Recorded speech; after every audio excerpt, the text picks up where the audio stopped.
वक्त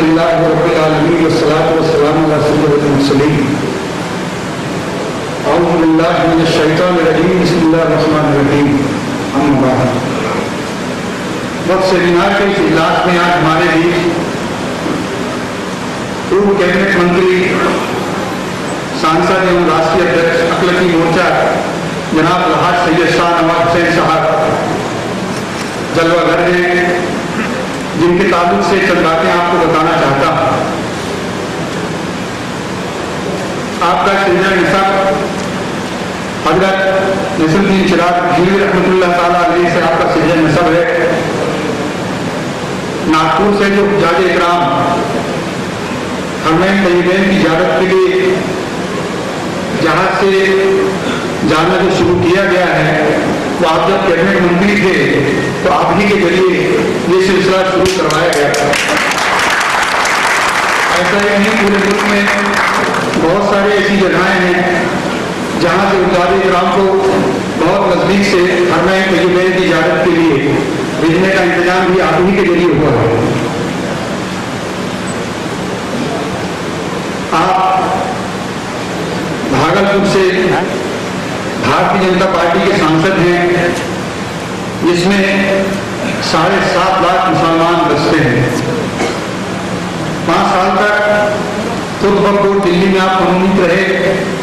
फहरिस्त बहुत लंबी है, सिर्फ यह बताना चाहूँगा कि आपने मुसलमानों के ऐसे काम को पूरा करने का जिम्मा उठाया है।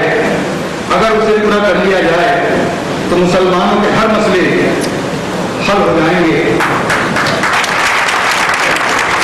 मुल्क भर में 5 लाख रजिस्टर्ड वक्फ हैं, जो 6 लाख एकड़ जमीन पर मुश्तमिल हैं, जिनकी कीमत 16,000 करोड़ के आसपास थी। मगर अगर आज उनका अगर जुमला कोई हिसाब लगाया जाए तो वो कितना है वो आप कुछ समझ सकते हैं। उसे मुसलमान तक वापस लाने के लिए अलहाज शाह नवाज हुसैन साहब ने बेड़ा उठाया है और उन्होंने कौमी मिल्लत की पूरे मुल्क में इस्लाह की वापसी के लिए जिम्मेदारी पैदा कर दी है। और ये सेमिनार जो आज आप देख रहे हैं, ये उन्हीं की कोशिशों का नतीजा है। हमारे बीच सूबा छत्तीसगढ़ के वजीर आला हर कौम मिल्लत का दिल कूद कर उनकी फलाह और बहबूदी के लिए हमेशा कोशिश करने वाले हम सब के मुअज़्ज़ज़ मोहतरम डॉक्टर रमन सिंह जी जलवागर हैं, जिनकी मदद के बिना न ये वक्फ बोर्ड वजूद में आता, न वक्फ अधिकरण वजूद में आता। आज इनकी मदद से वक्फ बोर्ड, अल्पसंख्यक आयोग, मदरसा बोर्ड और हज कमेटी अपने पूरे रूप पर काम कर रही है।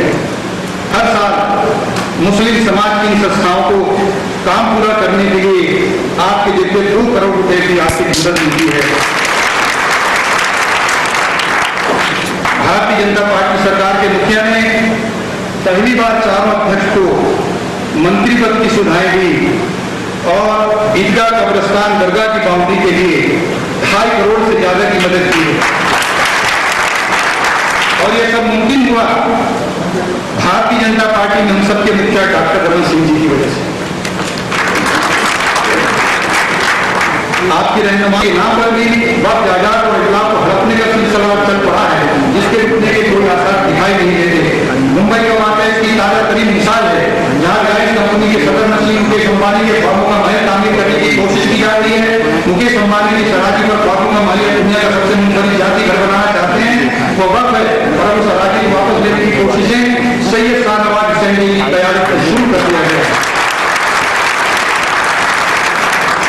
इंटीरियर कॉर्पोरेशन का कहना है ये अराजी और बोर्ड को 16 लाख रुपए देकर हासिल की गई है, तो खुद इंटीरियर कॉर्पोरेशन को अंदाजा होना चाहिए कि ये अराजी की कितनी मिल्कियत की हानि है। जो 16 लाख रुपए अदा किए गए हैं, क्या वो जमीन की हदी कीमत के लिए काफी है? महाराष्ट्र बोर्ड को 7-7 वक्फ से मुताबिक पार्लिमानी कमेटी ने इस ताल्लुक से अहम रोल अदा किया है और इसने इस जमीन को दोबारा हासिल करने के लिए रियासती वक्फ बोर्ड को हिदायत दी। इस तरह के मामला दुनिया के सामने आया है। न जाने ऐसे कितने मामला होंगे जो किसी के लिए इतला में आ नहीं पाए हैं और यहाँ करोड़ों रुपये नागरिक की राजनीति को कौड़ियों के मूल फरोज कर दिया गया या फिर कवायद के खिलाफ वर्जी करते हुए खरीद दिया गया। जरूरत इस बात की है मिल्लत की साथों का तहफुज़ करने में पूरी ईमानदारी के साथ काम किया जाए और ये बात अहम नशीब रखी जाए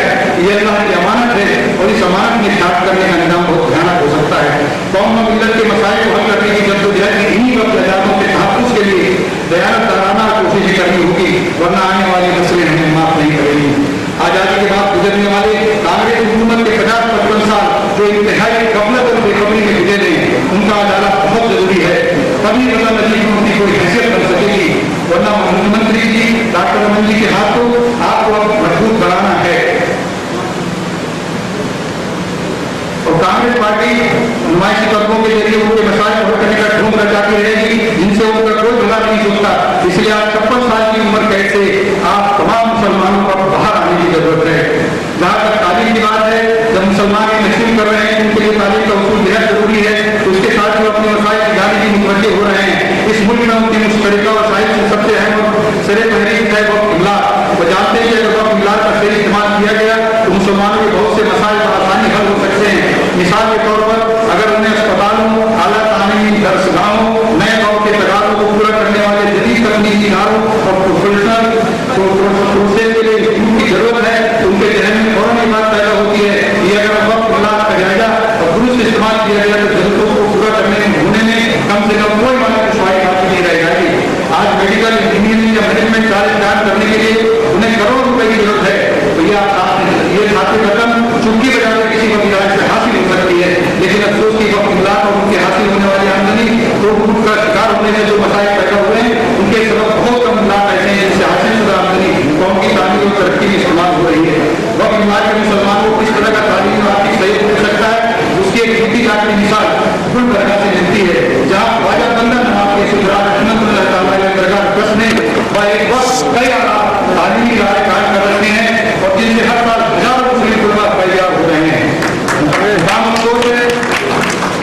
मुकाम अफसोस है कि तिरुपति और दीगर मंदिर ट्रस्टों की भी सामाजिक खिदमत के वाकयात के बावजूद हम अपनी दरगाहों और दीगर वक्त इमलाक से हासिल शुदा आमदनी का मुनासिब इस्तेमाल नहीं कर सकते। इसकी बड़ी वजह यह है कि बेशतर इमलाक पर या तो किसी न किसी गैर कानूनी कब्जा है या फिर हम खुद उस जगह की जाने के जिम्मेदार हैं। यही सबब वक्त इमलाक का जाजमाना कब्जा आमदनी की भरपूर और इमलाक की जरूरत का सिलसिला शुरू है, बल्कि वक्त के साथ अपनी एक्टिविटी जाता ही होगा चला गया। आज वगैरह ऐसा मौजूद है जिसकी जांच के लिए किसी रियासत में सीबीआई जांच की जरूरत नहीं, बल्कि कम बदेश हर रियासत में इसकी असल जरूरत से इनकार नहीं किया जा सकता। यह मांग भारतीय जनता पार्टी के सांसद सैयद शाहनवाज हुसैन जी ने उठाई है। कमेटियां बनती हैं, वो अपनी रिपोर्ट पेश करती हैं, लेकिन नतीजा वही घाटे नहीं था इस शब्द में जाहिर होता है। हिंदुस्तान में 5 लाख वक्त इमलाक है, जिनकी जमीनियात 7 लाख एकड़ पर आधारित है। इसकी मालियत का अंदाजा लगाया जाए तो मालूम होगा कि मुसलमानों की यह संपत्ति कई करोड़ रुपए की है, लेकिन इसका कोई काबिल जिक्र फायदा मुसलमानों को नहीं पहुंच रहा है। इसमें कई जमीनियात ऐसी है जिसकी उनकी कीमत में कई गुना इजाफे के सबब बन सकता है। इन्हें आज की कारोबारी जबान prime location, prime space, prime land ऐसे जगह के बाद नवाजा जाता है। हुकूमत ने 1995 में बजा किया, वो बोर्ड कायम हुए, ऊपर सेंट्रल बोर्ड की तश्कील अमल में आई जो सेंट्रल काउंसिल की निगरानी में अपनी सरगर्मियां अंजाम देती है। लेकिन तमाम सरगर्मियों के बावजूद वक्त इमलाक का मसला जो क्यों है और इस मसले के पास आने होने की उम्मीद इसलिए नहीं है बहुत सी सरकारी कब्जे का कोई सही नहीं है, मगर सूबे छत्तीसगढ़ में ऐसा कोई भी सरकारी कब्जा नहीं। वक्त इमलाक को गैर कानूनी तसल्लुत के शिकंजे से आजाद कर दिया जाए, वक्त के सिलसिले में होने वाले बदनुमाइयों का खात्मा हो जाए और औकात से मिलने होने वाली आमदनी का कानूनी इस्तेमाल होने लगे, तो देखते ही देखते मुल्क में मुसलमानों के हालात तब्दील होने लगेंगे। अगर मुसलमानों ने मंसूबाबंद कोशिश और मुसलसल जद्दोजहद पूरा नहीं की तो औकात का मसला जो बरसा बरस से जारी है, बरसा बरस जारी है। इस मसले से निपटने के लिए मुसलमानों को उनकी बेदारी और खुसूसी तहरीक की जरूरत है, जिसके बगैर न तो किसी अपने से लड़ा जा सकता है और न ही पराये से। यह कहना भेजा ना होगा कि हमारी अपनी गफलत और कोताही की वजह से हालात इस हद तक खराब हुए हैं। जब कोई जामा सर्वे अमल में लाया जाएगा तो हमने कभी कोशिश नहीं की हम कौमी सतह पर न सही सियासी सतह पर ही सही औकात की इलाज का जायजा लें या आजाना सर्वे करवाने ताकि हमें अपनी ताकत हासिल की दौलत का हो सके। अगर हमारी कोताही और दूसरों पर कब्जे करने की आदत का यही हाल रहा तो इसका नतीजा अपनी आशा से मजबूरी की शक्ल में जारी होगा और हमारी आइंदा नस्लों को खबर तक न होगी। इस मुल्क में उनका कितना बड़ा खाता ऐसा है जो मालूम न मालूम 10 वर्ष से महसूस नहीं रखा जा सका, और जब आइंदा नस्लें इसके लिए हमें कसूरवार ठहराएंगी तो इसमें इसकी कोई गलती नहीं होगी। आज की सूरत हाल ये है कि बेशतर इमलाक के बारे में हम नहीं जानते और उनका ताल्लुक कब से है। दिल्ली के बारे में बताया जाता है कि वहाँ कई 5 स्टार होटल वक्त की जमीनात पर कहा है और लोग उन जमीनात की हकीकत से वाकिफ थे, अल्लाह प्यारे हो चुके हैं। मौजूदा दस्तावेजात की बुनियाद पर डिसाइड नहीं कर सकती है, लेकिन कल जैसे दस के लोग भी ना होंगे और शायद दस्तावेजात भी महफूज न रह जाए तो किस मिलकियत को कौन पहचान सकेगा। हम हम याद रख सकें कि वक्त मिलाद एक ऐसी अमानत है जो साबिक़ा नस्लों को हम तक पहुंची है, इसे आइंदा नस्लों तक पहुंचाना हमारी जिम्मेदारी है। आज के दौर में जब मुसलमान महसूस कर रहे हों उनके मसाइल का हल तालीम के फरोग और हमारे तरक्की से मजा है, तो उन्हें अपने मसाइल के तहफ़्फ़ुज़ और उसके तामीरी इस्तेमाल पर ख़ुसूसी तवज्जो देनी होगी। हमारे पास अपने मसाइल निजात हासिल कर लें, ये मुमकिन नहीं कि हमारे पास अपने मसाइल से निकलने का जो इस्लामी तरीका मौजूद है उस पर जितना नाज किया जाए कम है। ये इस्लामी तरीका ज़कात और वक़्त की शक्ल में हमारे सामने है। हमें औक़ात के तहफ़्फ़ुज़ और दुरुस्त इस्तेमाल और ज़कात के इज्तिमाई नज़र को यकीन बनाने की जानी थी पेश नज़र करनी चाहिए। एक आप पहले शहर की बुनियाद पर, फिर शहरों के तालमेल की शक्ल में और फिर रियासती और कौमी सतह पर फैलाया जा सकता है। जिस दिन हम दो जरूरी बातों की जानिब मुतवज्जे हो जाएंगे, मासी मसाइल से फिर सवाल की कैफियत पैदा होना शुरू होगा। और यही मकसद पूरा करने भारतीय जनता पार्टी राष्ट्रीय अल्पसंख्यक मोर्चा के सदर ने वक्त से बनाया और इसी मकसद में राष्ट्रीय स्तर पर ये सेमिनार मुनक्किद किए जा रहे हैं। मुझे 1.5 साल पहले माननीय मुख्यमंत्री जी ने इस मंच से कहा था छत्तीसगढ़ वक्फ बोर्ड राष्ट्र का सबसे अच्छा वक्फ बोर्ड करना चाहिए। इस ताल्लुक से इतना कहना चाहता हूँ कि आपने मुझे वक्फ बोर्ड का अध्यक्ष बनाया, नाम बहुत अच्छा हुआ, काम बहुत अच्छा। तो अल्लाह सैयद शाहनवाज हुसैन जी ने राष्ट्रीय अल्पसंख्यक मोर्चा का क्या वक्फ कोष के संयोजक के रूप में मुझे पद दिया। तो छत्तीसगढ़ में हुआ पूरे राष्ट्र में होना चाहिए, इसे भारतीय जनता पार्टी कर सकती है। आप सभी हजरात का बहुत बहुत मैं शुक्रगुजार हूँ कि आप लोग बहुत दूर दूर से आए, आप लोगों ने तकलीफें उठाई। मैं बहुत बहुत उनका तहे दिल से दोबारा शुक्रिया अदा करता हूँ। बहुत बहुत शुक्रिया। तो काम किए, वक्फ बोर्ड की रिपोर्ट भी जनता के ऊपर पेश कर दी और साथ साथ जनता को भी बता दिया कि अच्छे काम करने वाली सरकार की मदद से वक्फ बोर्ड जैसा इदारा भी अपने समाज की अच्छे ढंग से खिदमत कर सकता है। हमें यकीन है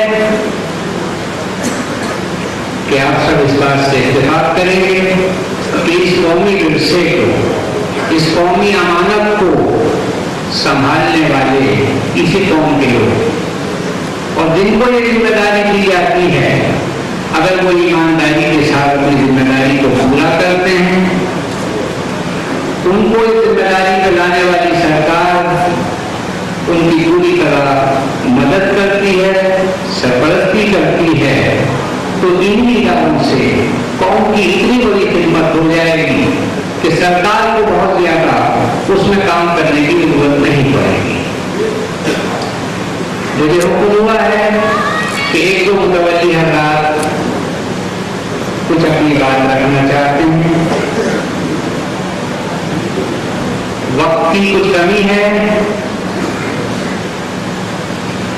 इसीलिए मैं माजरत कर रहा हूं उन हज़रात से जो अपनी बात को रखना चाहते थे।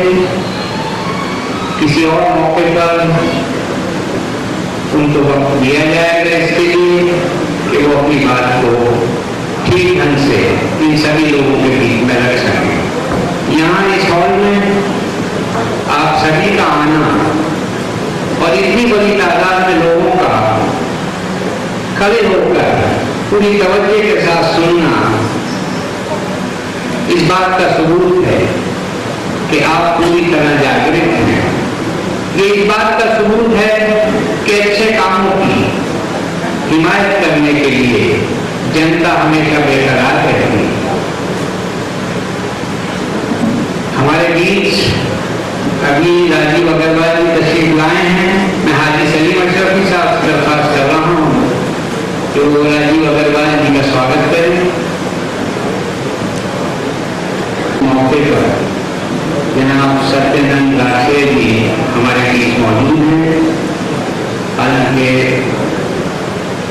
वो सब लोग भी यही चाहते हैं जो मंच पे बैठे हैं कि माननीय मुख्यमंत्री जी और शाहनवाज साहब को भरपूर सुने, मगर इस जनता की आवाज़ मैं इस माइक के जरिए पहुँचा रहा हूँ श्री सत्यनंद राठिया जी से कि वो आएँ और अपने ख्याल पहचान करें।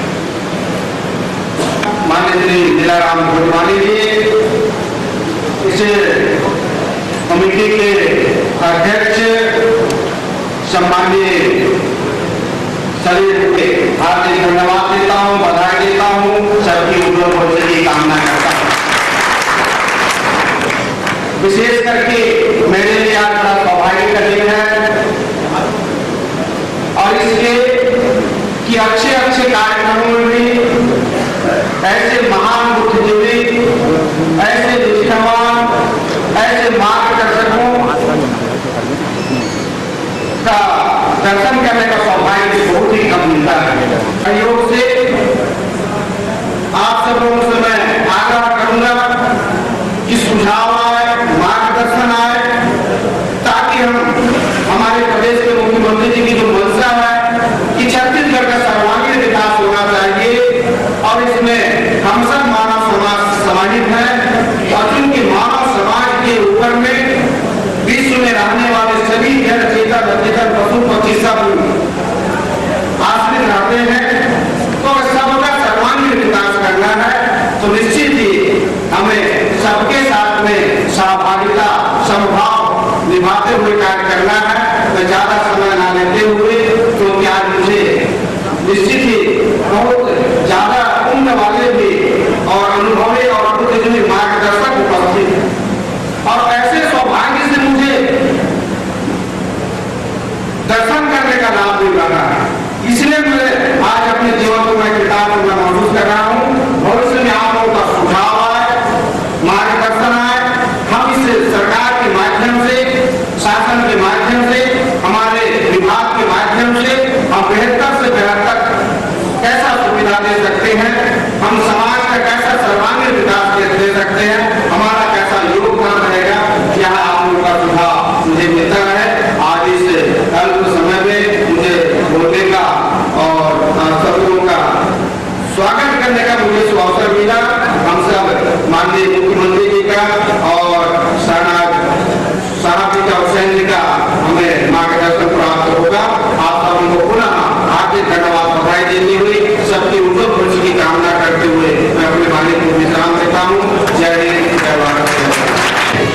भाई नौजवान साथी पत्रकार मित्रों, हम और आप इस बात से भली बातें जानते हैं कि छत्तीसगढ़ निर्माण के बाद भारतीय जनता पार्टी की सरकार पिछले 3.5-4 साल से काम कर रही है।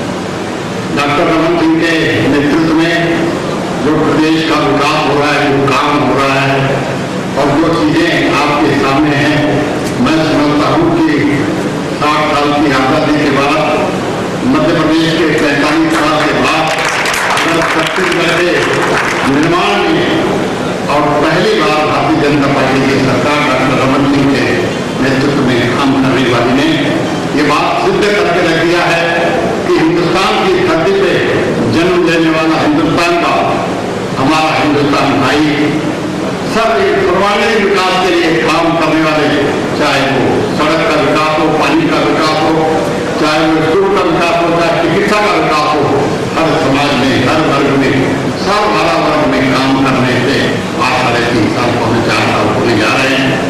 मुझको इस बात की खुशी है कि ये सेमिनार में आप सब लोग पहुंचे हैं।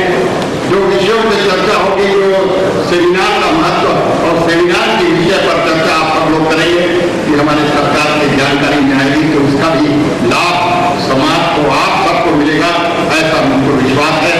और यह वक्त आपका काम आज प्रदेश में काम कर रहे हैं, सभी भाई मिलजुल के काम कर रहे हैं। देश का विकास हो, सर्वांगीण विकास हो, समाज का विकास हो, यही बात हम सब लोगों के भावना में है और इसी आधार पर आप लोगों ने मुझको सम्मान दिया, प्रकट किया।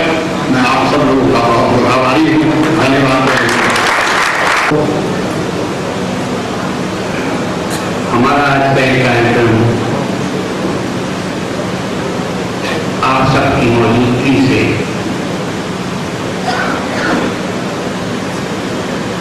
जो इज्जत अफजाई पा रहा है, इसको जो 4 चांद लग रहे हैं, उसमें मजीद 4 चांद लगाने के लिए हमारे दरमियान अल्पसंख्यक मोर्चे के राष्ट्रीय अध्यक्ष सैयद शाहनवाज हुसैन साहब, जो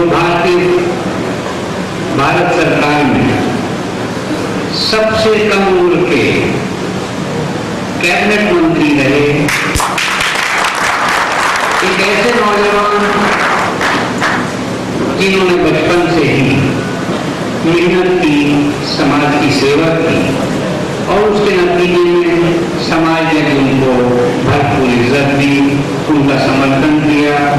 आपको याद होगा पीछे लोकसभा से चुनकर केंद्रीय मंत्रिमंडल में रहे थे। उस समय इस देश की सबसे बड़ी वो कॉन्स्टिट्यूएंसी जहां मुस्लिम वर्ग बहुत ज्यादा था, 7.5 लाख के करीब, उसका नाम किशनगंज था। उस कॉन्स्टिट्यूएंसी से जीत कर आए और उस क्षेत्र में जहां मीलों मीलों तक कोई विकास का काम नहीं होता था, कोई चिंता ही नहीं करता था। और मैं सीधी जबान में कहूं तो लगभग क्रिमिनल कैरेक्टर के लोग वहां से अपने हथियारों के बलबूते पर जीत कराते रहे और इसलिए समाज को वापसी तो उन्होंने कुछ नहीं दिया। सैयद शाहनवाज हुसैन साहब ने अपनी ईमानदारी और अपनी मेहनत से उस क्षेत्र को 4 चांद लगाती है। अपने सांसद फंड के अलावा प्लानिंग कमीशन से, प्रधानमंत्री की अनेकों योजनाओं से बहुत पैसा उस क्षेत्र में लगाया है, क्षेत्र के विकास के लिए। मगर किया क्या जाए, इस देश की बदनसीबी ये है कि जो लोग अच्छा काम करते हैं कई बार किसी भी नारे के बहकावे में आकर जनता उनको आगे बढ़ने से रोक देती है। उसके बावजूद शाहनवाज साहब ने हिम्मत नहीं हारी।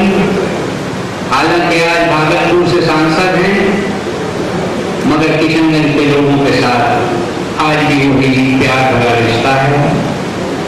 अगर कभी आपका दिल्ली में आना हो तो आप देख सकते हैं कि दोनों ही क्षेत्रों के लोग कितनी मोहब्बत के साथ उनके पास आते हैं।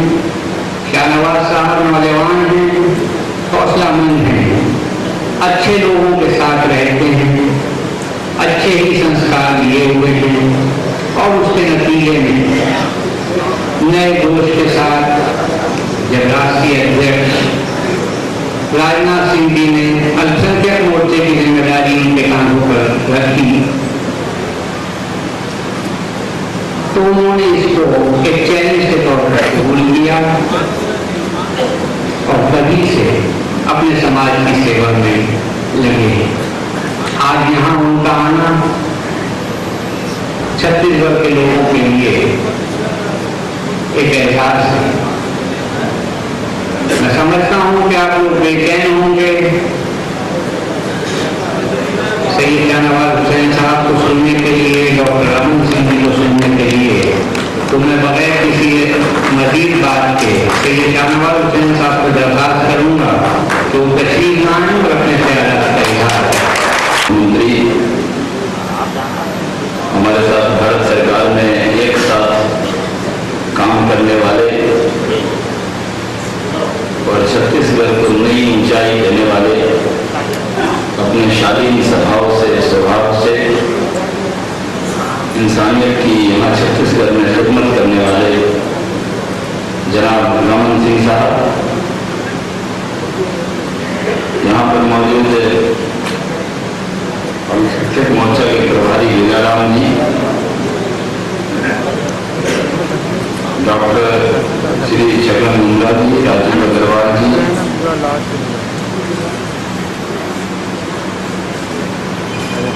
वक्फ के मंत्री सत्यानंद जी, अल्पसंख्यक मोर्चे के राष्ट्रीय महामंत्री जनाब अब्दुल रशीद अंसारी साहब, हाजी इनायत अली साहब, हज कमेटी के अध्यक्ष हाजी सलीम गाज साहब, मदरसा बोर्ड के अध्यक्ष अब्दुल हमीद खान साहब, उर्दू अकादमी के उपाध्यक्ष मिर्जा एजाज बेग साहब, राजस्थान से यहाँ तशरीफ ले आए राजस्थान वक्फ बोर्ड के चेयरमैन, जिनको वहाँ कैबिनेट मंत्री का दर्जा प्राप्त है, ऐसे जनाब सलावत खान साहब। मुंबई से यहाँ पर तशरीफ लाए जनाब जोसेफ केसरी साहब। नागपुर से यहाँ पर तशरीफ लाए और पूरे महाराष्ट्र में वक्त का आंदोलन चला रहे जनाब जमाल सिद्दीकी साहब। भारतीय जनता पार्टी के अल्पसंख्यक मोर्चा के प्रदेश के अध्यक्ष जनाब रुस्तम भट्टी साहब, इरफान भुट्टो साहब, साफी अशरफी साहब, मेरे साथ दिल्ली से आए हुए मेरे मित्र राजीव आनंदी, मेरे मित्र धनंजय, यहाँ पर आए हुए सारे मौजूद हज़रात इकराम, भाइयों और बहनों, मैं जनाब सलीम मुशर्रफी साहब का बहुत शुक्रिया अदा करता हूँ कि उन्होंने यहाँ पर सेमिनार रखा और इस सेमिनार में आपकी मौजूदगी से ये एहसास होता है कि छत्तीसगढ़ के डॉक्टर रमन सिंह जी के दौरे इक़्तिदार में अक़लियत के लोग कितने खुश हैं आपकी हाजिरी। मैं भी दिल्ली वक्फ बोर्ड का मेंबर रहा हूँ। अगर मैं ये कह दूँ कि 1993 में मैं मेंबर रहा था, आपको लगेगा मैं कितना छोटा था। मैं बहुत कम उम्र का था, दिल्ली में सरकार बनी, मैं युवा मोर्चे का कार्यकर्ता था। मेरी पार्टी को लगा कि मुझे वक्फ बोर्ड में काम करने का मौका मिलना चाहिए।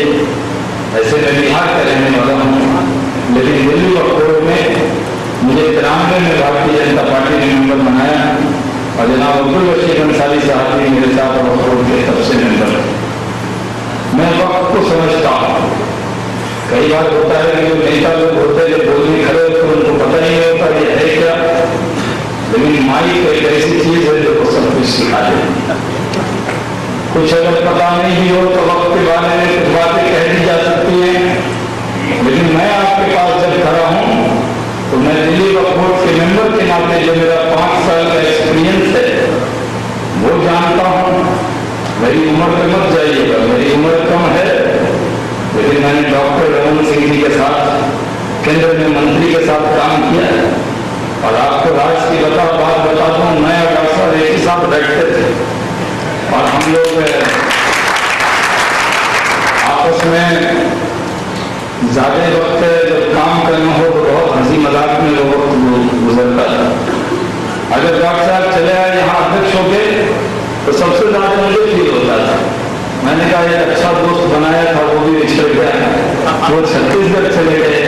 क्योंकि जब साथ बैठते हैं तो हमारे यहाँ जितने लोग हैं उनकी माशाअल्लाह उम्र अच्छी खासी जो मंत्री, हमारे पास जो सबसे जवान आदमी दिखते थे, मित्रता दोस्ती उसी से हो सकती थी। तो वो डॉक्टर साहब, हम डॉक्टर साहब के बाद में हुकुमदेव मेरी आदत है, तो हमने डॉक्टर साहब जब चले गए तो हमें हुकुमदेव बाबू के साथ जो मेरे से 40-50 साल बड़े हैं उनके साथ गपशप करना पड़ा। तो डॉक्टर साहब की कमी हमें वहाँ चलती, लेकिन हमें सबसे ज्यादा खुशी हुई मुझे डॉक्टर साहब जैसे अच्छे ईमानदार सिंसियर मुख्यमंत्री की जरूरत इस छत्तीसगढ़ को थी और खुदा ने छत्तीसगढ़ के लोगों की किस्मत में डॉक्टर रमन सिंह का नाम लिखा। आप जानते हैं कि खुदा की मर्जी के बिना पत्ता नहीं जुड़ता, तो खुदा की मर्जी के बिना वो भी आपके मुख्यमंत्री नहीं बने। खुदा को मंजूर था कि आपके वक्त की जायदाद की हिफाजत करने वाला कोई आपके बीच में आए, और वो जब मुख्यमंत्री बने तब उन्होंने एक अच्छे इंसान की तलाश की और उस इंसान का नाम डॉक्टर यहाँ पर हाजी सलीम अशरफी साहब है, जिन्होंने वक्फ बोर्ड के चेयरमैन के नाते वक्त की जायदाद की हिफाजत करने में बहुत बड़ा रोल अदा किया। मैं अपनी बात को बहुत लंबी नहीं करूँगा, मुझे इशारा हुआ है कि खाने का भी अच्छा इंतजाम और शशि साहब ने मैंने पूछा कि खाना है कि भोजन है। बीजेपी की मीटिंग में ज्यादातर भोजन होता है, कई खाने का, इन्होंने कहा नहीं, आज खाने का इंतजाम है। और हमने पूछा सिर्फ हमारे लिए है या सबके लिए है? इन्होंने कहा नहीं, सबके लिए है। तो मैंने कहा तब तो वक्त पे ही सेमिनार को खत्म किया जाए, क्योंकि खाने की बेइज्जती नहीं की जा सकती। तो मैं अपनी तकरीर को लंबी नहीं करते हुए मैं आज आपके सामने ये बताना चाहता हूँ। कई ने प्रेस वार्ता में था, हमारे प्रेस के भाई पूछ रहे आखिर बीजेपी वक्त का सेमिनार क्यों कर रहे? ये अपने आप में खबर है। अगर यहाँ पर कुछ ना भी बोला जाए तो आज खबर की सुर्खी क्या हो सकती है कि छत्तीसगढ़ में हजारों की तादाद में अक़लियत के लोग और मजहबी मुसलमान उलमाए कराम जमा हुए और डॉक्टर रमन सिंह साहब ने उसको खिताब किया।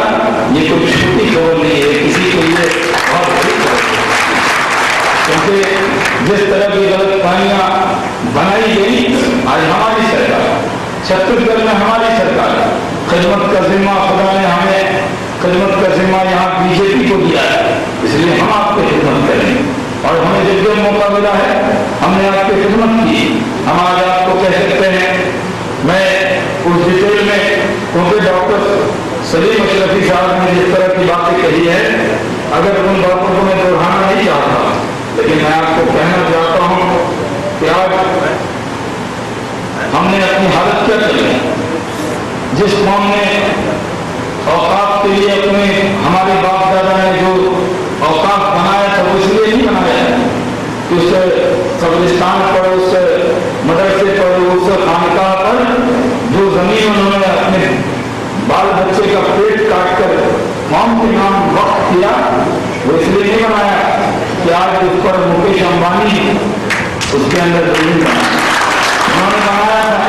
और ऐसी जगह जो कब्रिस्तान की जगह मैंने कहा अंबानी साहब आपको बड़े अमीर आदमी जिंदा रहते हुए कब्रिस्तान में बसने की कोशिश की। ये जो जिंदा लोगों की जगह थी, जिस अराजी पर आप बसने जा रहे हैं, आपका अगर यकीन हो, ये कब्रिस्तान में कभी जिंदा लोग अपना महल बनाने की तफात नहीं देखते, लेकिन प्राइम लोकेशन पे लैंड है जहाँ एक गज की कीमत 16 लाख से ज्यादा होगी, वहाँ इतना बड़ा प्लॉट महाराष्ट्र सरकार ने 16 लाख में दे दिया। वहाँ का जो वक्त मंत्री है उसने भी वक्त की जायदाद पर कब्जा किया, और वहाँ के जो मुख्यमंत्री हैं उन्होंने भी वहाँ के वक्त की जायदाद पर कब्जा किया, और महाराष्ट्र में आंदोलन का रुख ले चुका है। भाइयों और बहनों, मैं आपको कहना चाहता हूँ कि वक्त की जायदाद इसलिए थी, आज हम पर लोग हंसे, लोग ये कह रहे हैं कि हमारी हालत क्या हो गई। कोई सच्चे साहब आए हैं जो हमारी तबीयत बता रहे हैं कि हम कैसे, वो बता रहे हैं कि हम बड़े कमजोर हो गए, हमें कमजोर होने का एहसास करा रहे हैं। हम उनका शुक्रिया अदा करना चाहते हैं, वो हमें कमजोर बता रहे हैं, लेकिन उस कमजोरी में मैंने वो सच्चर आयोग की रिपोर्ट पढ़ी। उस सच्चर आयोग की रिपोर्ट में जो 17 पेजेज हैं, 20 पेज में ये लिखा है कि वक्त की कितनी जायदाद पर सरकारी कब्जा, डीजीए ने कब्जा किया, national archaeological survey of India ने कब्जा किया। जो बड़ी बड़ी मसाजिद हैं उनको आर्कोलॉजिकल सर्वे ऑफ इंडिया ने इसलिए ताला लगा दिया कि बहुत बड़ी इमारत है, अगर जामा मस्जिद में नमाज हो सकती, फतेहपुरी मस्जिद में नमाज हो सकती, तो वहां क्यों नहीं हो सकती। लेकिन सर्वे ऑफ इंडिया ने अभी सच्चर की ये रिपोर्ट है 364 पेज से लेके 382 पेज, उसका मैंने सिर्फ लाल वाला 20 पेज पार कर लिया है। इसमें यह लिखा है कि आजादी के 60 साल बीत जाने के बाद हुकूमत ने कब्जा कितना कब्जा। इस 20 पेज में सिर्फ एक नंबर से लेकर 521 जायदाद के लिस्ट है। 521 जायदाद पर किसी प्राइवेट पार्टी ने कब्जा नहीं किया, 521 जायदाद पर सरकार ने कब्जा किया। कभी ग्रीन लैंड बनाकर, कभी आपकी जमीन पर एक्वायर करके उसका बंदर बांध करके। मैं आज आपको कहना चाहता हूं कि भारतीय जनता पार्टी के अकेली मोर्चा के अध्यक्ष के नाम इस लड़ाई को लड़ेगी। लोगों को सुनने में अटपटा लगता हो, लेकिन अक़लियतों के दर्द की बात, बेवा की बात, यतीम की बात, जो वक्त की जायदाद की बात है, ये कोई और नहीं कर सकता। क्योंकि जिन लोगों से आप उम्मीद लगाए बैठे हैं, उन्होंने ही आपको लूटने का काम किया है। ये 7 साल में उम्मीद लगे, ये कब्जे डॉक्टर रमन सिंह सरकार में नहीं, ये कब्जे वहां पर शिवराज सिंह चौहान ने नहीं किए, ये कब्जे वसुंधरा राजे सिंधिया ने नहीं कब्जे किए, ये कब्जे आजादी के 50 साल बाद उन सरकारों ने किया जिन पर आपने बहुत भरोसा किया। भाइयों और बहनों, इस मुल्क का बंटवारे के बाद मजहब के नाम पर इस मुल्क का बंटवारा हुआ। जिन लोगों ने मजहब के नाम पर बंटवारे को स्वीकार किया, जिन्होंने कबूल किया, वो पाकिस्तान चले गए। लेकिन हमारे और आपके बाप दादा ने तय किया कि ये मादरे वतन है, हम जिंदा हैं किसी मुल्क में और मरेंगे किसी मादरे वतन के साथ। हमने ये आज जब इस मुल्क का बंटवारा हुआ तो डॉक्टर रमन सिंह के पास कोई ऑफर नहीं था अपना मुल्क चुनने। इनको पैदा होने का हक था इस मुल्क में, लेकिन सैयद शाहनवाज हुसैन के बाप दादा को यह हक मिला कि तुम अपने कौम के नाम पर, मिल्लत के नाम पर जो मुल्क बना है, जो इस्लाम के नाम पर मुल्क बना है, उसमें जाओगे, अपने मजहब के लोगों के साथ जाकर रहोगे, या अपने कौम के, अपने मुल्क के साथ रहोगे।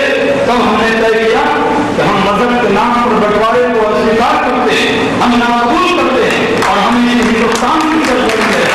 और जब मौलाना गुलाम आजाद ने जामा मस्जिद की सीढ़ी से खड़े होकर कहा था, ऐ मुसलमानों, ये तुम्हारा मुल्क है, अगर तुम इस मुल्क को छोड़कर जाओगे तो ये तुम्हारे वक्त की जायदाद है।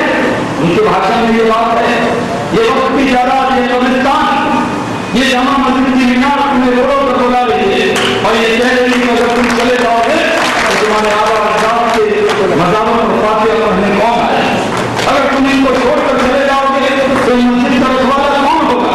और हमारे आपके बाप दादा ने तय किया कि हम जिंदा है किसी मुल्क में और मरेंगे किसी मादरे वतन के खास में मिलेंगे। इसलिए असली जो मुस्लिम समाज के लोग हैं, मैं बराबर इस बात को पूरी जोरदार तरीके से कहता हूँ, इसलिए कि आप अपने मीटिंग में खड़ा उनसे आपको खुश करने के लिए कह रहा हूँ। मैं अपनी पार्टी के राष्ट्रीय अधिवेशन में ये बात भी कई बार कही है जो आज आपके बीच में दोहराई, और ये बात मैंने पार्लियामेंट के फ्लोर पर भी कही कि हमारा इस मुल्क के अंदर जितना हक डॉक्टर रमन सिंह साहब को है, उतना ही हक इस मुल्क पर सैयद शाहनवाज हुसैन और सलीम अशरफी का है। इसलिए यहाँ पर जो भी दिक्कतें हैं उसका मिलकर मुकाबला करें, आपस में बैठकर उसको हल करेंगे और इसी हल के तहत ये हल यही पर हो। और जब वक्त की ज्यादा आपको वक्त करके लोग चले गए तो क्या इसलिए चले गए कुछ परमानी का बंगला बन गया, वो इसलिए चले गए जिनके माँ बाप नहीं होंगे, यतीम होंगे, बेवा, ये उनके लिए, ये हमारे आपके लिए नहीं, ये सलीम राजा सलीम अशरफी साहब के लिए नहीं, ये सैयद शाहनवाज हुसैन और अब्दुल रशीद अंसारी के लिए नहीं, ये उन लोगों के लिए है जो इसके लिए हकदार है। लेकिन जानबूझकर आज सच्चे कमेटी की रिपोर्ट में कहा कि हम कमजोर हैं, आप हमें बता रहे हो, हमें एहसास कंपनी का शिकार बनाना चाहते हो, हमारे अंदर इन्फिनिटी कॉम्प्लेक्स बनाना चाहते हो। मैं और डॉक्टर साहब खड़े रहें, एक आदमी आकर कह दे आप तो बड़े कमजोर लगे। एक बार मैं गया, एक मेरा दोस्त था, वो जब आए मेरे सुनने में गया शाहनवाज आज बड़े कमजोर लगे। हम दिन भर इस फिक्र में मुब्तला रहता था, तो बीमार हुई, किसी के सामने जाकर देखें। कई बार किसी को डिप्रेस करना हो तो कह दो क्या बड़े कमजोर चल रहे हैं। अब सच्चाई की रिपोर्ट में बहुत सी बात है, सच है, लेकिन वो पूरी सच नहीं। उसने कहा कि रिपोर्ट जो बनाई, कहा है उसके अंदर ऐसी सड़क बननी चाहिए जो अपने की आबादी वहां सड़कें नहीं, तो सड़कें नहीं है तो सच्चे को ये भी लिखना चाहिए सड़कें नहीं थी, लेकिन इसका पहला एहसास आजादी के बाद अटल बिहारी वाजपेयी को हुआ। उन्होंने कहा कि 500 की आबादी और 1000 की आबादी के गांव को प्रधानमंत्री ग्राम सड़क योजना से जोड़ेंगे। किसने रोका? क्या रमन सिंह साहब जब सड़कें बनाते हैं तो ये पूछते हैं कि किस कौम, किस बिरादरी का के लोग यहाँ रहते हैं? क्या सड़कों पर लिखा है कि किस कौम और बिरादरी के लोग उस पर चलेंगे? सड़कें सबके लिए बनती। उसने सच्चर की रिपोर्ट में कहा कि उनको एजुकेशन मिलना चाहिए, तो क्या उसको याद नहीं कि जिस सरकार में मैं और डॉक्टर रमन सिंह जी मंत्री थे, उस सरकार ने तय किया कि शिक्षा को मौलिक अधिकार में शामिल किया जाए, फंडामेंटल राइट में शामिल किया जाए। जो बच्चा पैदा होगा उसका मौलिक अधिकार होगा कि उसको शिक्षित किया जाए। अजूर अक़लियत के लोगों को पढ़ाने लिखाने, और मैं डॉक्टर रमन सिंह साहब को अपील करता हूँ, आप कोई काम कीजिए मत कीजिए, लेकिन अक़लियत के नौजवानों को, बच्चों को पढ़ने का इंतजाम आपके क़यादत में जरूर होना चाहिए। क्योंकि अगर ये पढ़ में खिलेंगे किसी को सामने हाथ फैलाने के लिए नहीं जाएंगे। आ जाते अगर ये तय होता कि चूड़ी बनाने वाले फिरोजाबाद में सबसे ज्यादा कितने हैं, तो रमन सिंह की कास्ट पीछे रह जाती और शाहनवाज हुसैन की कास्ट आगे आ जाती।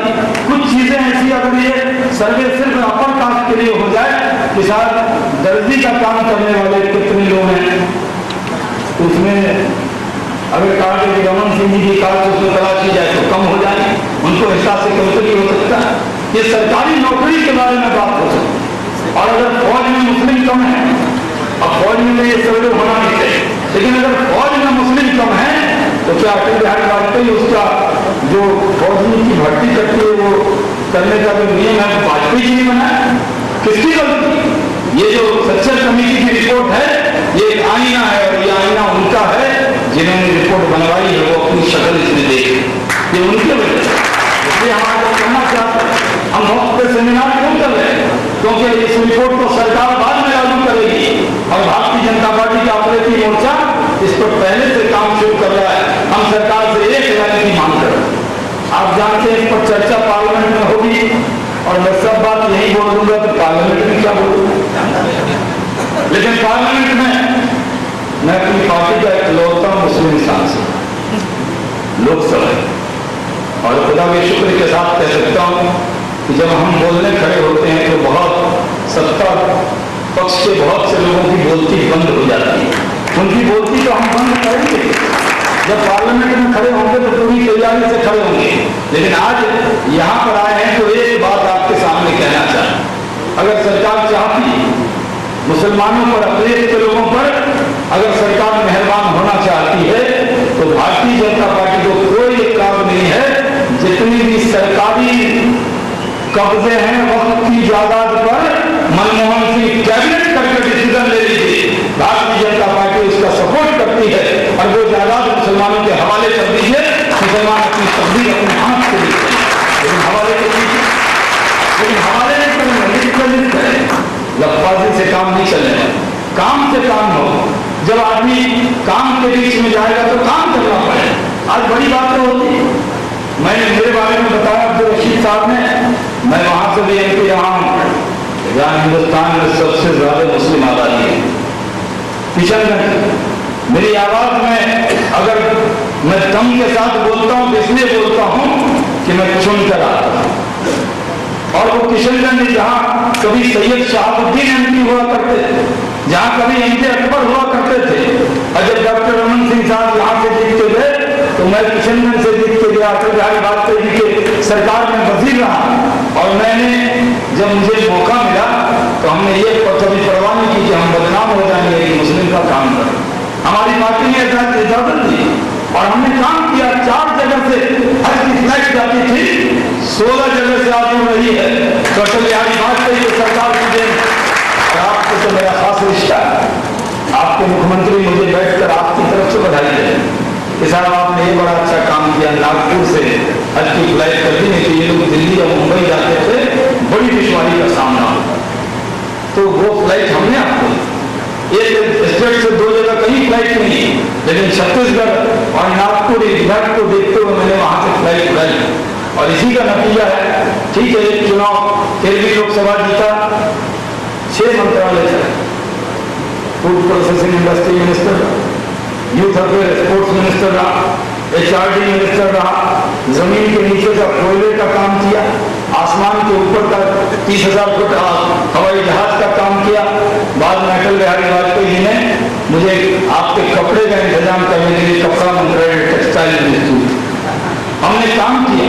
लेकिन बीच में ज्यादा काम किया तो किशनगंज की जनता ने मुझे 2 साल के लिए आराम करवाया, बहुत थक गया था। लेकिन जब बिहार में सरकार बनी तो सुशील कुमार मोदी डिप्टी सीएम बने तो उनकी सीट पर पार्टी ने मुझे भागलपुर से लड़ा। वो भागलपुर बड़ा मशहूर है, आप में से तो कम लोग फिल्म देखते होंगे, आप प्रभा कांड सुनाओ, जो उस पर गंगा जल फिल्म बनी, जो कैदियों के आंख में तेजाब डाले गए, वो हमारे ही शहर की बात। आपने 89 में बहुत बड़ा फसाद सुना होगा, राजीव गांधी साहब जब प्रधानमंत्री, उसके फैसले अभी आए, अभी 14 लोगों को उम्र कैद हुए, और वही भागलपुर अभी थोड़े दिन में और बदनाम हो गए। बड़ा अच्छा काम होता है, लेकिन एक कोई चोर पकड़ा गया, पुलिस वाला उसको मोटरसाइकिल पे बैठा के ले जा रहा था, थोड़ा घिसटा गया, उसकी कहानी बहुत आगे। तो आज मैं जहाँ पर सांसद हूँ वहाँ पर कभी 89 में बहुत बड़ा फसाद है, लेकिन मैं खुदा के शुक्र के साथ कह सकता हूँ कि वहाँ की आवाम ने हिंदू मुस्लिम इत्तेहाद का परिचय देते हुए बीजेपी के सैयद शाहनवाज हुसैन को दोनों ने मिलकर वोट दिया। इसलिए मैं आज आपको कहने आया कि यहाँ पर तो अच्छा काम हो रहा है। पत्रकार पूछ रहे थे, रमन सिंह जी जो आपके मित्र हैं, आपकी की सरकार है, आप पार्टी के नेता हैं, यहाँ क्यों वक्ता सेमिनार कर रहे हैं? तो हमने कहा हम सच्चे की तरह सिर्फ कमजोरी बताएं, थोड़ा मजबूती भी बताएं। हम और जगह कमजोरी बता रहे हैं, लेकिन यहाँ जो अच्छा काम हुआ वो भी बताएं। मैं जब आ रहा था तो यहाँ पर अब्दुल हमीद मोहरा पाड़ा के कुछ साथी जो वो ज्यादा दिखाना चाहते, उनको यकीन था मेरे को, इसलिए ले जाना चाहते। अगर मेरे को यकीन नहीं होता तो वो मुझे नहीं ले जाते। उन्होंने मुझे कहा, मैंने डॉक्टर साहब के हाथ में वो कागज उनका सौंप दिया, क्योंकि जो मेरी जिम्मेदारी है वो मुझे करनी है, जो जिम्मेदारी सरकार को करनी है वो सरकार करेगी। इसलिए मैं आप सबके तरफ से डॉक्टर रमन सिंह साहब को भारतीय जनता पार्टी अखिलेशी मोर्चा की तरफ से बहुत मुबारकबाद देता हूं कि आपने वक्त की जायदाद को हासिल करने में 300 करोड़ की जायदाद को आपने हासिल करवाया, इसके लिए आपको बहुत मुबारकबाद देता हूं। और जो दिक्कत है, दुश्वारी है, वो कागज के जरिए सलीम अशरफी साहब उनको पहुंचा देंगे। और आप यकीन रखिए, डॉक्टर साहब काम करने वाले हैं। डॉक्टर साहब जहाँ भी छत्तीसगढ़ में पहले लोग होते थे हेड फेड वाले, वैसे नहीं, काम करने वाले आदमी हैं। इसलिए वक्त की जायदाद में जो भी दुश्वारी होगी उस दुश्वारी को डॉक्टर साहब दूर करेंगे, ऐसा मैं यकीन रखता हूँ। मैं फिर से आपका बहुत शुक्रिया अदा करते हुए आपसे इस्तदवा करता हूँ, आपसे गुजारिश करता हूँ कि डॉक्टर साहब ने जब अच्छा काम किया तो अच्छे काम की शाबाशी दी, जब बुरे काम की गाली मिले तो अच्छे काम की ताली भी मिलनी चाहिए। इसलिए जोरदार ताली से डॉक्टर रमन सिंह साहब का स्वागत कीजिए, और आपका भी सलीम अशरफी साहब का और इनकी पूरी टीम को मैं दिल की गहराइयों से मुबारकबाद देता हूँ। मैंने ख्वाब ख्याल में नहीं सोचा था कि इतनी बड़ी तादाद में उलमाए किराम, इतनी बड़ी तादाद में आप हजरात यहाँ पर आएंगे। मैं आपका बहुत शुक्रिया अदा करता हूँ। पहले भी मैं छत्तीसगढ़ आता रहा हूँ, कभी भी कोई दुश्वारी होगी तो आप फिक्र मत कीजिए, डॉक्टर साहब पर पार्टी के नाते तो हक है ही, जाती तौर पर भी इतना हक है कि आपकी बात को उन तक पहुँचा सकते हैं। बहुत बहुत शुक्रिया। इससे पहले माननीय मुख्यमंत्री जी आपसे खिताब करें, मैं एक ही बात कहना चाहता हूँ। हमने इतिहास में पढ़ा है, और शायद आप में से बहुत से लोगों ने पढ़ा होगा, खुशनसीब हैं वो लोग जिनको अच्छा हाकिम मिलता है। और इसलिए खास तौर से यहाँ मौजूद आप सबको इस बात की बधाई देता हूँ कि आपको एक बहुत अच्छा नेक इंसान बतौर हाकिम मिला है, जो अपने नाम के साथ हाकिम नहीं सेवक ही लिखवाना पसंद करता है। ऐसे डॉक्टर रमन सिंह जी से मैं दरखास्त कर रहा हूँ, आए और अपने ख्यालात का इजहार करें। जोरदार तालियों के साथ स्वागत कीजिए। अपनी बात रखी, और आज मेरे लिए विशेष खुशी का दिन है। इस सेमिनार में दिल्ली से चल के यहाँ पधारे माननीय सैयद शाहनवाज हुसैन जी, जो अकेले संसद के हैसियत से या पूर्व केंद्रीय मंत्री या राष्ट्रीय अध्यक्ष भारतीय जनता पार्टी अल्पसंख्यक मोर्चा के हैसियत से नहीं, मुझे लगता है कि मेरा एक बहुत प्यारा अजीज दोस्त मेरे यहाँ छत्तीसगढ़ आया है। मैं इस खुशी से उसका स्वागत करता हूँ। बहुत काम हमने किया साथ में और दिल्ली में केंद्र में रह के काफी समय हम लोगों ने गुजारा। वो आज छत्तीसगढ़ पधारे हैं। मैं केंद्र के आप सबकी ओर से उनका स्वागत करता हूँ। इस आयोजन में उपस्थित वक्फ के मंत्री और आदिवासी कल्याण विभाग के हमारे मंत्री सत्येंद्र भाटिया जी, सलीम मुसफ़ी जी, वक्फ के चेयरमैन छत्तीसगढ़ राज्य बोर्ड राष्ट्रीय संयोजक भारतीय जनता पार्टी का जो दायित्व उन्हें मिला है, यहाँ उपस्थित हमारे विशेष आमंत्रित राष्ट्रीय महासचिव भारतीय जनता पार्टी जनाब अब्दुल रशीद अंसारी जी, कार्यक्रम मंत्री मोहम्मद इरफान अहमद जी, यहाँ कार्यक्रम में उपस्थित सभी हमारे आमंत्रितगण, जनाब आदिल अमीन खान मदरसा बोर्ड के अध्यक्ष, जनाब मिर्जा राजबीर उपाध्यक्ष उर्दू अकादमी, डॉक्टर सलीम अध्यक्ष हज कमेटी, जहाँ उपस्थित छगन मुंगड़ जी, मुस्तफा भाटी जी, लीलाराम गोस्वामी जी, मुर्तजा बनक जी, कार्यक्रम में उपस्थित राजीव अग्रवाल जी, दिल्ली साहब में हमारे पत्रकारगण, मुंबई से बधाई निरसक केसरी, नागपुर के जलाल सिद्दीकी जी, वक्फ बोर्ड राजस्थान के सलामत खान और सभी मेरे साथी। बहुत सारी बातें इस विषय में सामने आई है। देश के अंदर क्या परिस्थिति है, सच्चा कमेटी रिपोर्ट की अनुशंसा और इस पर एक राष्ट्रीय बहस जो आने वाले लोकसभा में होना है, और आज इस यथार्थ के बारे में बहुत अच्छे तरीके से भाई शहनवाज ने बताया कि 60 साल आज़ादी के हम वर्षगांठ मना रहे हैं और उसी दौर में कमेटी की रिपोर्ट आती है, और उस कमेटी की रिपोर्ट में ये बात का जिक्र आता है कि किन क्षेत्रों में समाज के लोगों को, और समाज आज तरक्की की उस राह में पीछे है, शिक्षा में, शिक्षा के साथ साथ अन्य शासकीय नौकरियों में, सेना में उस पर जिक्र है, दूसरे सर्विस का जिक्र है, IAS IPS का जिक्र है, और सारे रिपोर्ट में ये कहा गया है कि आज हम कहाँ खड़े हैं। कमजोरियां बताई हैं, मगर उस कमजोर बीमारी तो बताया है, मगर उस बीमारी का कारण भी यदि आपके पढ़ने में लिख दिया होता तो 60 साल के उम्र में 55 साल राज करने वाले लोगों के चेहरे पे नकाब हो गए होते, वो नहीं कारण भी लिख दिया होता।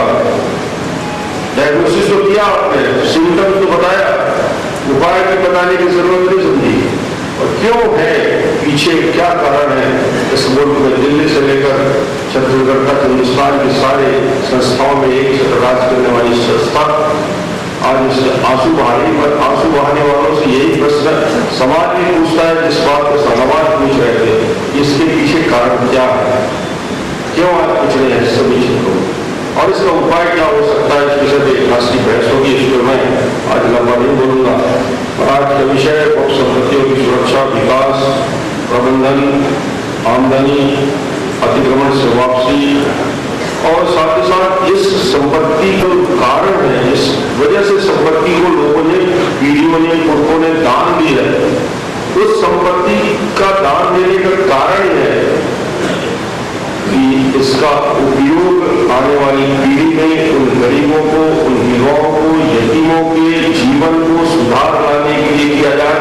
इसमें कहीं कोई दो मत नहीं है, और इस उद्देश्य को जो पूरा नहीं कर पा रहे हैं, इस संपत्ति का आर्थिक रूप से शोषण कर रहे हैं, आज देश के सामने शायद सबसे बड़ी समस्या यही है कि उसका यदि सदुपयोग हो तो ऐसे विधवाओं की, ऐसे यतीमों को अपने जीवन बेहतर करना पड़ेगा। तो मुझे लगता है कि 100 लोग अपने जीवन बेहतर करने के लिए लाखों लोग जीवन को परेशानियों में डाल रहे हैं। ये चिंता का विषय, स्कूल का विषय, सरकार के माध्यम जब मैं अध्यक्ष जी के साथ बैठा, छत्री जी के साथ, मैंने कहा सरकार की तरफ से पूरा सहयोग रहेगा और जहां जहां इस संपत्ति का हम बेहतर तरीके से उपयोग समाज के लिए, यतीमों के लिए, विधवाओं के लिए और इसमें ज्यादा बेहतर तरीके से आर्थिक स्रोत जो संगठन पैदा करे, व्यक्ति ना करे। व्यक्ति की कमाई बढ़ सकती है, व्यक्ति उस पर करोड़ों रुपये कमा सकता है, पर ये हमारे वक्त की संपत्ति, वक्त के लिए इसका ज्यादा से ज्यादा उपयोग हो तो हम सफल होंगे। और इस उद्देश्य को पूरा करने के लिए जब हमने देखा, और मुझे बड़ा आश्चर्य हुआ, मैं नहीं जानता था कि 1300 करोड़ की संपत्ति का तो एक लिस्ट मुझे दिखाया जाए, और मुझे लगता है सारी संपत्तियों को यदि कैलकुलेट किया जाए तो 1000 करोड़ की संपत्ति होगी। पता नहीं कहाँ कहाँ कितनी संपत्ति है, किस किस के हाथ में है। समाज इसको ठीक कर सकता है, वो ठीक कर सकता है, आपस में बैठ के ठीक किया जा सकता है, समझाई से हो सकता है, कोर्ट कचहरी के रास्ता को समाप्त करके आपस में बैठ के रास्ता निकालेंगे तो मुझे लगता है उसका भी रास्ता है। और यदि समझाई से न बने तो न्यायालय और दूसरे रास्ते से भी वह बोर्ड को इस पर काम करना है और कर रहे हैं। मैं इसके लिए बधाई देना चाहता हूँ। नवाज जहाँ से आए हैं वहाँ की बात बता रहे थे, बिहार की बात बता रहे थे, उत्तर प्रदेश की बात कर रहे थे, दिल्ली की बात कर रहे थे। राष्ट्रीय अध्यक्ष है इसलिए महाराष्ट्र भी जाते हैं, गुजरात भी जाते हैं। और मैं कहना चाहता हूँ शहनाज जी को कि छत्तीसगढ़ है और छत्तीसगढ़ हिंदुस्तान का अकेला ऐसा राज्य है जहाँ मुख्यमंत्री के नाते और यहाँ बैठे हुए हमारे सभी मोर्चे के प्रकोष्ठ के अध्यक्ष, हमारे मंत्री और हमारे पदाधिकारी बता सकते हैं कि हिंदुस्तान का छत्तीसगढ़ ऐसा राज्य है जो अपने आप में मिसाल है और बेमिसाल है। मिसाल इसलिए बोल रहा हूँ कि बेमिसाली का मिसाल ये है कि छत्तीसगढ़ में हमारी जो एकता है, भाईचारा है, सामुदायिक सौहार्दता है, आपस में मिलकर काम करने की ताकत है। गांव से लेकर शहर तक एक समाज, एक वर्ग, जाति पाति, जाति और पंथ से हटकर छत्तीसगढ़ को शांति का टापू इसलिए कहते हैं कि छत्तीसगढ़ में कभी हिंदू और मुसलमान के नाम से कभी तलवारें नहीं की जाती, कभी या दंगा नहीं होता। और आने वाले 50 साल मैं ईश्वर से और आप सबकी उपस्थिति में इस बात को दावे के साथ कह सकता हूं कि छत्तीसगढ़ जहां विशाल है कि हम इस एकता और भाईचारे के साथ रहते हैं कि छत्तीसगढ़ में कभी कोई सांप्रदायिकता की बात, छोटे मोटे विषय किसी मोहल्ले गली में हो जाए, उसको बैठकर वहां के बुजुर्ग हिंदू और मुसलमान मिलकर ही अपने कौम की बात को भूलकर इस छत्तीसगढ़ के हिसाब से अपनी बात करते हैं, इस छत्तीसगढ़ के विकास की बात करते हैं। और मुझे तो जब मैं दूसरे राज्य में जाता हूँ तो मैं उदाहरण देता हूँ छत्तीसगढ़ का कि यहाँ आकर देखो यहाँ के हिंदू मुसलमान भाई किस प्रेम के साथ, किस भाईचारे के साथ रहते हैं। इसको देखने के लिए हिंदुस्तान के बाकी लोगों को लाके छत्तीसगढ़ घुमाए तो शायद हिंदुस्तान के बाकी राज्यों में बेहतर बनेगी। इसके लिए मैं आप सबको बधाई देना चाहता हूँ। यहाँ के बसंदे जो पीढ़ियों से रहे, पता नहीं कितनी पीढ़ियां आपकी, और ये आप सबके सामूहिक प्रयास से है तो एक व्यक्ति उसके जवाबदार नहीं होता है। हमारी विचार, हमारी सोच, इस मिट्टी की का जो खासियत है, छत्तीसगढ़ इस पानी की जो ताकत है, और यही हमें बांध को रखा है, जोड़ के रखा है। और इस एकता को जितना मजबूत करेंगे उतना ही छत्तीसगढ़ ज्यादा विकसित करेगा, तेजी के साथ विकास करेगा। क्योंकि जहां जहां इस प्रकार की बातें आती है, इस प्रकार की भेद बदलती आती है, वहां विकास के सारी घड़ियां बंद हो जाती है। और छत्तीसगढ़ में कम से कम इस बात को मैं दावे से कह सकता हूं कि हम विकास के नाम से छत्तीसगढ़ का निर्माण इसलिए हुआ कि ये क्षेत्रीय संतुलन का शिकार था, विकास में हम बहुत पीछे थे, इंफ्रास्ट्रक्चर हमारा हिंदुस्तान का सबसे कम था, गरीबी सीमा के नीचे रहने वाले लोग 45% आज भी छत्तीसगढ़ में है। इसका मतलब हिंदुस्तान में सबसे गरीब राज्यों में हिंदुस्तान नीचे से दूसरे नंबर पे है। ये छत्तीसगढ़ हमें मिला, क्षेत्रीय संतुलन का शिकार छत्तीसगढ़ मिला। और आज इस 7 साल में छत्तीसगढ़ के निर्माण के बाद हम गर्व से कह सकते हैं कि अब छत्तीसगढ़ अपने पैरों में खड़ा होकर चलना शुरू कर दिया है 7 साल में। और आने वाले 10 साल में हिंदुस्तान के 4 विकसित राज्यों में छत्तीसगढ़ की नीति होगी, यह तय हो। स्टील का उत्पादन हो, एल्यूमिनियम का उत्पादन हो, सीमेंट का उत्पादन हो, बिजली का उत्पादन हो, खेती का काम हो, एग्रीकल्चर सेक्टर में जिस प्रकार से काम हो रहा है, सड़कों का जिस प्रकार जाल बिछ रहा है, जिस प्रकार गांव-गांव में विकास के लिए सड़कों का जोड़ने का काम चल रहा है, मुझे लगता है कि हम विकास की उस दिशा में तेजी के साथ आगे बढ़ने का काम कर रहे हैं। और आप सबको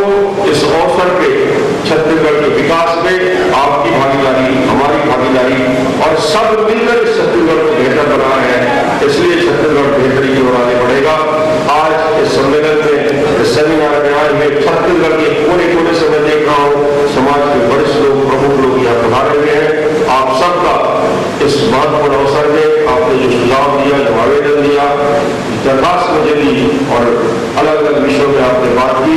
छत्तीसगढ़ के मुख्यमंत्री के नाते मैं आपको विश्वास दिलाना चाहता हूँ कि छत्तीसगढ़ में धर्म और पंथ के आधार पर कहीं भी भेद नहीं होगा, धर्म और पंथ के आधार पर कहीं विकास की बाधा नहीं होगी। और हम सब मिलकर छत्तीसगढ़ के 2,60,00,000 लोग छत्तीसगढ़ को विकसित बनाएंगे और समाज और तेजी के साथ आगे बढ़े सभी क्षेत्रों में।